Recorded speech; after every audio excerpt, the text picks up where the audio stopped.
গোটা রাজ্যের পরিস্থিতি যথেষ্ট উদ্বেগজনক।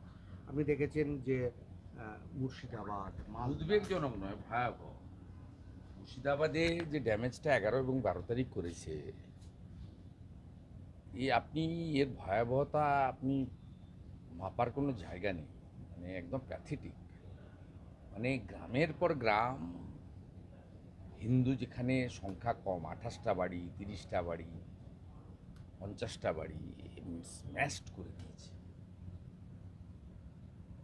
আমার কাছে প্রত্যেক দিনই যে ওদের টিম যেগুলো ঘুরছে, ফরেন্সিক টিম বলুন, সিআরপি বিএসএফের টিম বলুন, ওদের অফিসিয়ালি নয়, নন অফিসিয়ালি, ওই ওদের যারা নিয়ে যাচ্ছে গাড়ির ড্রাইভার, সাধারণ কনস্টেবলরা ভিডিও তুলে তুলে পাঠাচ্ছে, ভয়ঙ্কর সমস্ত ছবি। এবং এটা একটা ছোটোখাটো রাইটস বা আইন শৃঙ্খলা অবনতি নয়, কমপ্লিটলি হিন্দু জনসংখ্যাকে শূন্য করে দেওয়া, লাইক কাশ্মীর। আমি আপনাকে বলছি। এবং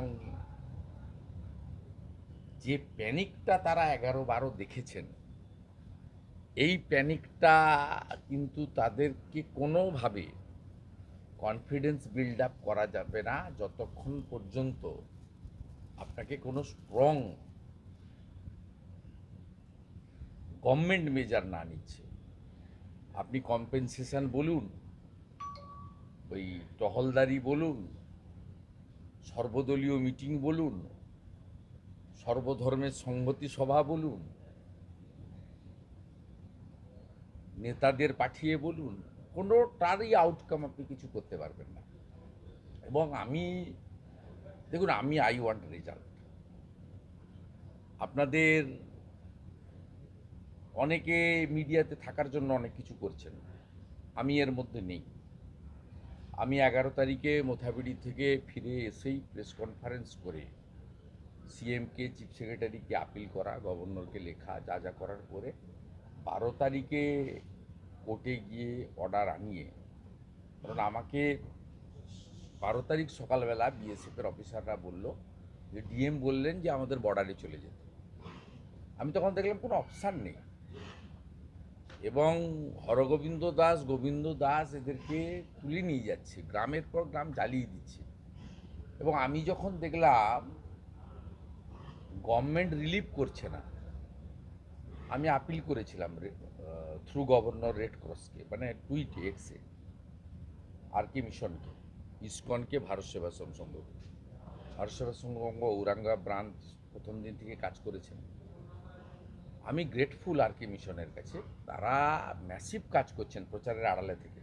প্রথম দিনটা তারা দিয়েছিলেন সোশ্যাল মিডিয়াতে। রেড ক্রস সোসাইটিও কাজ করছেন, গভর্নরও ওদের বলে দিয়েছিলেন। এবং ওষুধ নেই, বেবি ফুড নেই, উড়িয়ে দিয়েছে, মানে আপনার জামা কাপড় পর্যন্ত নেই। এখন রিলিফ ওয়ার্ক অনেকে করছেন। আপনারা জানেন একটা পরিবারের 5,000 টাকার নোট দিয়েছে।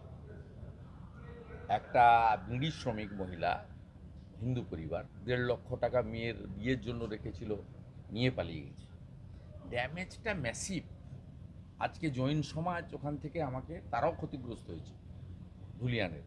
তারা আমাকে সাজুর মোড়, ডাকবাংলো মোড় থেকে ধুলিয়ান পর্যন্ত যে লিস্ট পাঠিয়েছে, ড্যামেজ, হরিবল সিচুয়েশন। আপনি তো মুখ্যমন্ত্রীকে চিঠি দিয়েছিলেন, ওখান আপিল থেকে করেছিলেন। অ্যাপিল করেছিলেন। আমি আবার চিফ কি অ্যাপিলে সেক্রেটারিকে যাবেন? চিঠি দিয়েছি। আবার কি অ্যাপিল না, করবেন? করবে না। পলিটিক্যাল কারণে উনি করিয়েছেন তো, একদম পলিটিক্যাল কারণে। সিপিএম করেছিল, কিন্তু সিপিএম হরগোবিন্দ দাস আর চন্দন দাসের জন্য লড়তে রাজি নয়।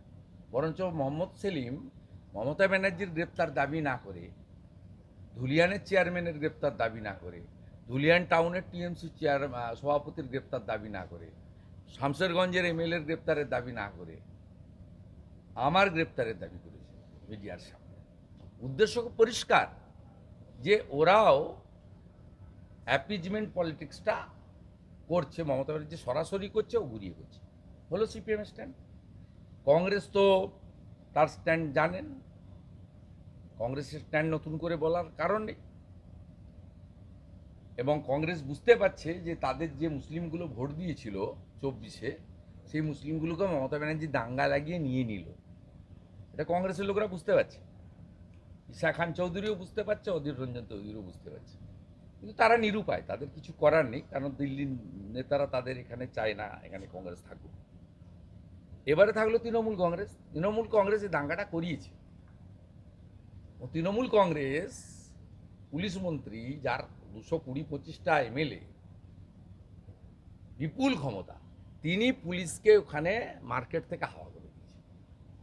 গত শুক্রবার এই সময় বেলা 2টো থেকে সন্ধ্যে 6:30, 4.5 ঘন্টা no police was there, zero. এবং স্কুলের বাচ্চাদের গাড়িগুলো সব পুড়িয়ে দেওয়া হয়েছিল, বাচ্চারা আটকে গেছিল, বিএসএফের জওয়ানরা এসওএস তাদেরকে রিকভারি করেছে। পরের দিন সকালবেলা আর্লি মর্নিং ডিএম মুর্শিদাবাদ, ওখানকার ডিআইজি বিএসএফকে বলেছে যে আপনার কাজ শেষ হয়ে গেছে, আপনি বর্ডারে ফিরে যান। সেই জন্যই তো চিফ জাস্টিস চেন্নাইতে ছিল, প্রেয়ার করিয়ে অর্ডার করিয়ে, আমি কৃতজ্ঞ। আবার রাজ্যপাল তাও আজকে গেছেন, মালদা গেছেন রাজ্যপাল। মালদায় তো কিছু হয়, যাওয়া হচ্ছে। মালদাতে কিছু হয়নি। ওনার লিমিটেশন আছে, উনি আপনাকে বলি শুনুন, উনি সব বুঝতে পারছেন। আমিও একাধিকবার গেছি, কথা বলি, অসহায়। কিন্তু উনার তো মানে 188তে সংবিধানে রাজ্যপালের কথাই না শুনতে বাধ্য নন, কিন্তু রাজ্যপাল যা যা কাগজ চাইবে, সে কনফিডেন্সিয়াল ডকুমেন্ট হলো, তার কপি দিতে বাধ্য। সংবিধানের 188। আপনি অবাক হয়ে যাবেন, স্বাধীনতার পরে এই গভর্নরকে রিপোর্ট দেয় না, আর এই গভর্নর সাহেবও হজম করছেন।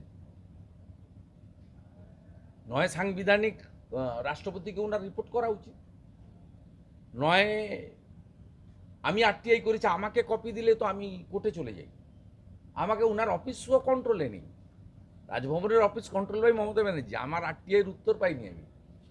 আপনি চাইলে আপনাকে কপি পাঠিয়ে দিচ্ছি আপনাকে হোয়াটসঅ্যাপে, আরটিআই এবং তার রিপোর্ট। কি মারাত্মক সংবিধান ভাঙছে এই সরকার, এটা কোনোদিন করতে পারেনি। জ্যোতিবাবু বুদ্ধদেব ভট্টাচার্য কোনোদিন করেনি। গোপালকৃষ্ণ গান্ধীর সঙ্গে এত কনফ্লিক্ট, রিপোর্ট চেপে দেওয়া 188-এ পারে না করতে। জগদীপ ধনকরের সঙ্গে করতে পারেনি। এই যে সুপার নিউমেরারি পোস্ট ক্রিয়েশন, তো জগদীপ ধনকরই আটকে দিয়েছিল, নইলে তো ক্রিয়েশন করে 5800 অ্যাপয়েন্টমেন্ট দিয়ে। তাই গভর্নর, আমি মনে করি তিনি সব বুঝতে পারছেন, বোঝেন, অসহায় অসহায়। আমি নিজে ফিল করেছি, কারণ 188 রিপোর্টই দেয় না, মানেই না গভর্নর। উনি কি করেন? ওনার লিমিটেশন আছে, কত দূর যাবেন, কোথায় থামবেন, ওনার তো সংবিধান সেগুলো বলে দিয়েছে। একটা ইলেকটেড গভর্নমেন্ট, সে রিগিং করে ছাপ্পা মেরে জিতুক, আর গুন্ডামি করে জিতুক, আর কাউন্টিং এজেন্টকে তাড়িয়ে দিয়ে জিতুক, জিতেছে তো।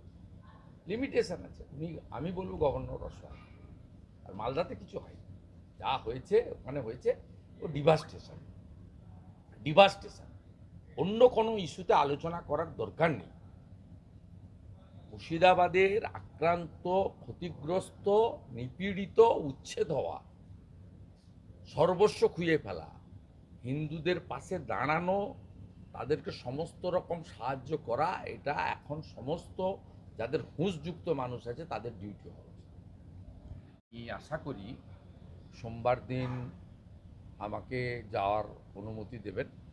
আমার স্পেসিফিক 10টা পয়েন্টে যাওয়ার আবেদন আমি করেছি, সবগুলোই ধুলিয়ান, শামশেরগঞ্জ এবং সুতি। আমাকে মোথাবাড়িতে 4টে পয়েন্ট দিয়েছিলেন, আমি কোর্টের অর্ডার একদম ভায়োলেট করিনি। কোর্ট বলেছিল স্পিচ দিতে না, কোর্ট বলেছিল কোনো পলিটিক্যাল র্যালি করতে না, একা যেতে বলেছিল। আমি কমপ্লিটলি কমা পূর্ণচ্ছেদ কোর্টের অর্ডার ফলো করেছি। এক্ষেত্রেও আটকাতে পারবে না, যাব এবং যা করার করব। এবং মালদাতে তো ইনসিডেন্ট হয়নি, ইনসিডেন্টটা হয়েছে মুর্শিদাবাদে। আমার শেষ প্রশ্ন, সেটা হচ্ছে একজন বিরোধী দলনেতা হিসেবে এই মুহূর্তে আপনি মানুষের কাছে কি আবেদন করবেন, সমস্ত রাজনৈতিক দল থেকে শুরু করে সকলের কাছে? দেখুন, সকলেই কিন্তু আপনার এখানে যে পরিস্থিতিটা হয়েছে সেটা হচ্ছে,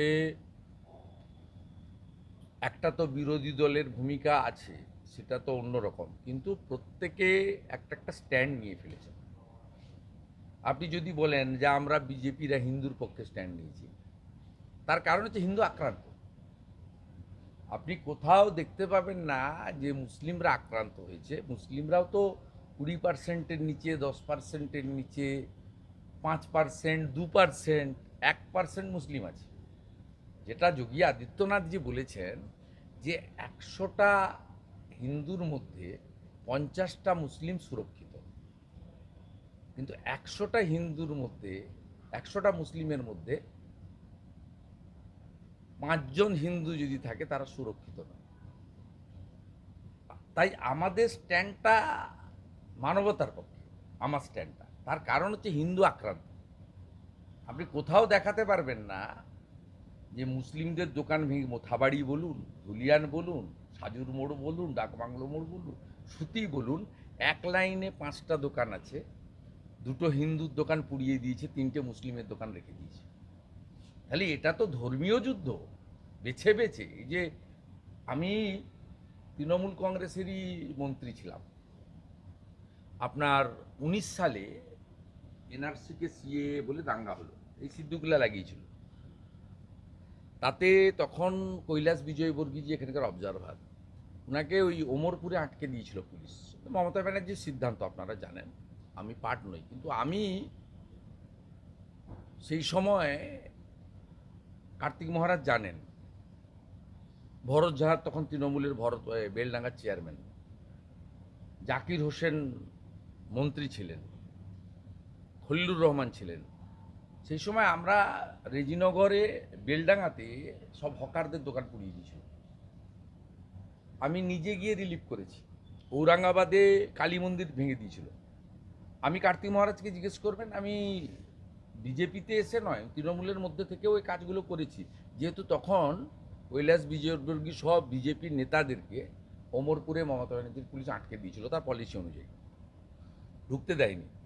সেই কাজটা কিন্তু আমি তখন করেছি, এবং এরা আমাকে তখন সাথ দিয়েছিলেন ঔরঙ্গাবাদের মন্দির রিপেয়ারিংয়ের জন্য অর্থের ব্যবস্থা করা। এবং আমরা নিমতিতাতে গেছিলাম, 68টা দোকান একসঙ্গে ভেঙে দিয়েছিল। আমি তখন দেখেছিলাম 68টার মধ্যে 3টে মুসলমান দোকানও ছিল, মানে দুষ্কৃতকারীরা করেছে। এবারের ইন্ডিকেশন খুব ব্যাড।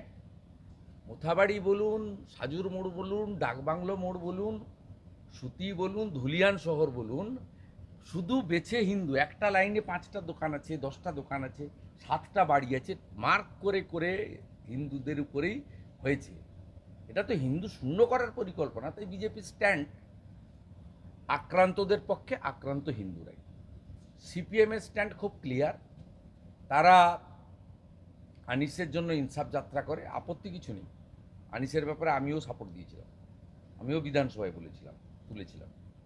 আমরা ওই ক্ষুদ্র রাজনীতি করিনি, কিন্তু সিপিএম করেছিল। কিন্তু সিপিএম হরগোবিন্দ দাস আর চন্দন দাসের জন্য লড়তে রাজি নয়, বরঞ্চ মোহাম্মদ সেলিম মমতা ব্যানার্জির গ্রেপ্তার দাবি না করে ধুলিয়ানের ড্যামেজ, হরিবল সিচুয়েশন।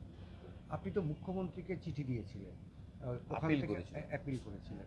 আমি আবার চিফ কি সেক্রেটারিকে appeal-এ যাবেন? চিঠি দিয়েছি। আবার কি অ্যাপিল না, করবে না, পলিটিক্যাল কারণে উনি করিয়েছেন তো, একদম পলিটিক্যাল কারণে। এবং সেটা তিনি বলে ফেলেছেন ইন্ডোরে। অমিত শাহজিকে গালাগালি করার কারণ হচ্ছে যে 11 তারিখে বিএসএফ চলে এলো সঙ্গে সঙ্গে, 12 তারিখে যখন সেন্ট্রাল ফোর্স ডিপ্লয়মেন্টের জন্য, কোর্ট তো অর্ডার করতে পারে, কিন্তু সেন্ট্রাল ফোর্স ডিপ্লয়মেন্ট করতে গেলে তো এমএইচএকে সিদ্ধান্ত নিতে হয়। সেন্ট্রাল ফোর্স তো under the control by the MHA, আর এমএইচএতে স্ট্রং হোম মিনিস্টার বসে আছেন। তো তিনি যেভাবে সাথে সাথেই আপনার 5 কোম্পানি বিএসএফ দিয়ে পরে 17 কোম্পানি করে দিয়েছেন, ঝাড়খণ্ড থেকে সিআরপিএফের কোবরা ইউনিট আনা, এখান থেকে ডেল্টা ইউনিটকে পাঠানো করে যেভাবে করেছেন, তা তো অমিত শাহজির যে প্রোঅ্যাক্টিভ রোলটা, এটা মমতা ব্যানার্জি বুঝেছেন, তাই তিনি ওখানে গালি দিয়েছেন। এবং তিনি যেটা বলেছেন ওটা মালদার মধ্যে পড়ে, যে অ্যাডমিনিস্ট্রেটিভ ডিস্ট্রিক্ট তো মুর্শিদাবাদ, পুলিশ ডিস্ট্রিক্ট তো জঙ্গিপুর, মালদা তো শুধু সাউথ মালদা পার্লামেন্ট। ওনার মুখ থেকে বেরিয়ে গেছে সত্যি কথাটা, কারণ একদম খুব ক্যালকুলেটিভ ওয়েতে করেছে 48,000 মাইনাস আছে মোথাবাড়িতে। শামসেরগঞ্জ এবং ফারাক্কা দুটোতেই ঈশা খান চৌধুরীর লিড আছে। আপনার মোথাবাড়িতে 66% মুসলমান ভোট, 34% হিন্দু ভোট, আর এই দুটোতে 25%-এর নিচে হিন্দু ভোট। এই তিনটে parliament seat, assembly seat, including মাঝখানে পড়ছে আপনার কালিয়াচক, বৈষ্ণবনগর, এই সব সিটগুলোতেই বৈষ্ণবচকে বিজেপি লিড আছে। একদম ক্যালকুলেটিভ ওয়েতে তৃণমূল কংগ্রেস তার মুখ্যমন্ত্রী এটা করিয়েছেন। আপনি ভাবতে পারবেন না, ঠিক গত শুক্রবার এই দিনে বেলা 2টো থেকে সন্ধ্যে 6:30 অবধি পুলিশ নামক কোনো বস্তু ছিল না। আপনারা যখন ভিকটিমদের বাড়িতে যাচ্ছেন, ভাবতে পারেন যে একজন ভদ্রলোক ধুলিয়ান বাজারে বলছেন আমি টিএমসিকে এখানে বাড়ি দিয়ে রেখেছি, পার্টি অফিস, আমাকেও শুধু হিন্দু বলে ছাড়লো না, শেষ করে দিয়ে গেল। আপনাকে তো এখনো পর্যন্ত তো যাওয়ার ব্যাপারে কোনো অনুমতি পাননি হাইকোর্টের, কারণ আমরা দেখলাম যে রাজ্য সরকার আপনার মানে আপনি যাতে না যেতে পারেন সেই নিয়ে সওয়াল করেছে, এবং তাদের যুক্তি আপনি গেলে ওখানে আরও বেশি উত্তেজনা তৈরি হবে। যে মোথাবাড়িতেও আটকাতে চেয়েছিল, পারেনি, সময় লেগেছে। আমি কাজ করছি, কারণ আমি তো এগুলো প্রচার করতে চাই না। আমি প্রথম দিন ডে 1 থেকে, যেদিন রিলিফ ক্যাম্প চালু হয় আপনার 13 তারিখ থেকে পালানপুরে, ওখানে আমাদের বিজেপি জেলা পরিষদ আছেন, তার যে হাজব্যান্ড জগাই ঘোষ, আমি তার মাধ্যমে প্রথম দিন রিলিফ করেছি, পরের দিনও রিলিফ করেছি। আমার লোকজন মুর্শিদাবাদ থেকে একটা টিম ওখানে কাজ করছে এবং রিলিফ ওয়ার্ক করছে। আমি যেটা করেছি সেটা হচ্ছে পেটিএম নাম্বার ওদের সংগ্রহ করে অনেকেরই পেটিএমে টাকা ঢোকানোর ব্যবস্থা করেছি। আমি একটা মেল আইডি দিয়েছিলাম, অনেকে রেসপন্স করছেন বিদেশ থেকেও, আমি তাদেরকে পেটিএম দিয়ে দিয়েছিলাম, ওরা অ্যাকাউন্টে টাকা পেয়েছেন। তো অনেকের পেটিএমও নেই, এটাও ঘটনা, খুব সাধারণ লোকজন আছেন। তা সব মিলিয়ে এইরকম একটা পরিস্থিতি আছে। আগামীকাল হাইকোর্টের অনুমতিতে একটা আপনার দক্ষিণ কলকাতায়, মানে মুখ্যমন্ত্রী বিধানসভা কেন্দ্রেই মনে হয়, নেতাজি সুভাষচন্দ্র বসুর ওই ওখানে কলকাতার কর্মস্থলের বাড়ি থেকে ডক্টর শ্যামাপ্রসাদ মুখার্জির যে কর্মস্থলের বাড়ি, ওখানে একটা র্যালি আছে। সেখানেও আমরা অনেক ওখানকার ভিকটিম পরিবারদেরকে কিছু হেল্প করার একটা উদ্যোগ নিয়েছি। তারা, আমি মন্তব্য করবো না ব্যক্তিগতভাবে। শুভেচ্ছা। শুভেচ্ছা তো পার্টির পক্ষ থেকে দিয়েছি, আমি তো পার্টির একজন। বলছি এই মুহূর্তে গোটা রাজ্যের পরিস্থিতি যথেষ্ট উদ্বেগজনক। আপনি দেখেছেন যে মুর্শিদাবাদ, মালদা, উদ্বেগজনক নয়, ভয়াবহ। মুর্শিদাবাদে যে ড্যামেজটা 11 এবং 12 তারিখ করেছে, আপনি এর ভয়াবহতা আপনি মাপার কোনো